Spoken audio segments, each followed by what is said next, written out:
Steve, before we talk about Sprott's Critical Materials ETF, what exactly are critical materials?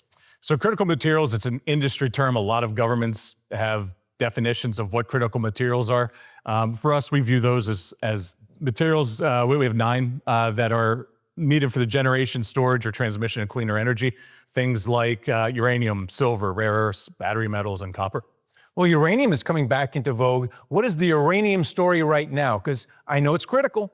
It is. It's going under a nuclear renaissance. A lot of governments are starting to realize that nuclear energy has a place in their energy mix.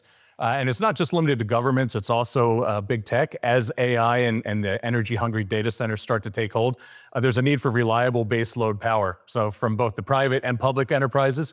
And what we see is as we're going out through the futures, it's very difficult for the mines to be able to keep up with the demand that's growing. And we expect it to be in a prolonged supply deficit out through this foreseeable future. And copper is critical as well. Tell me about the copper story. Yeah, that's really like the Swiss Army knife of metals. It's one of those metals. It's the second most conductive of electricity on Earth, behind silver. So it's really used anywhere that you're moving electricity from point A to point B. We see it used in data centers because it doesn't overheat like some other technologies like FiOS might. And it very much plays into electric vehicles, which tend to use much more copper than we see with traditional vehicles. So very much all aspects of the economy is where you'll find copper. And you mentioned silver. Before we talk about the ETF, is silver in the critical materials ETF? Because that's had a great run. It has, and yeah, it's used in the generation and usually into photovoltaics. So the solar panels is where we see silver used a lot. And it can also be used in semiconductors because that is the most highly conductive metal above copper.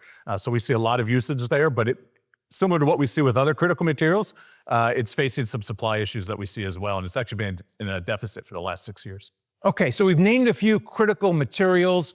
Now tell me about the Sprott Critical Materials ETF. The ticker is SETM. Why is this a good way to gain exposure to all the materials and metals that we just discussed?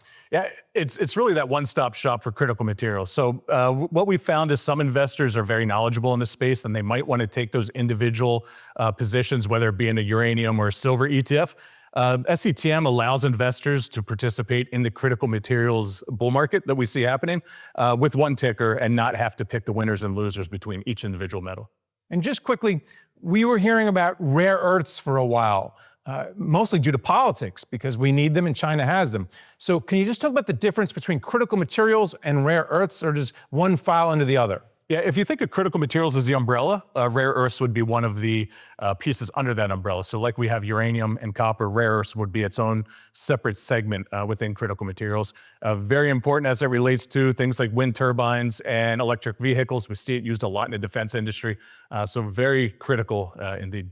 And then finally, where does the SETM fit into a client's overall portfolio? Is it a play on a weaker dollar? Is it a play on we need more energy, which is helping AI? So what is the overall story and where does it fit into a client's portfolio? So we see a lot of investors use it either as their thematic sleeve or in their growth sleeve. And it really does have a lot of those growth characteristics. And because a lot of these metals are mined outside of the United States, you tend to get a lot of international exposure. And in a lot of cases, some of these metals like uranium aren't very tied to the economic health of the global economy because we constantly need to be replenishing nuclear reactors. So from that standpoint, you may get some diversification benefits, but you also have the growth benefits that come along with an emerging sector. All right, well, thanks for coming on and talking about it. It's been great to be here. Thank you.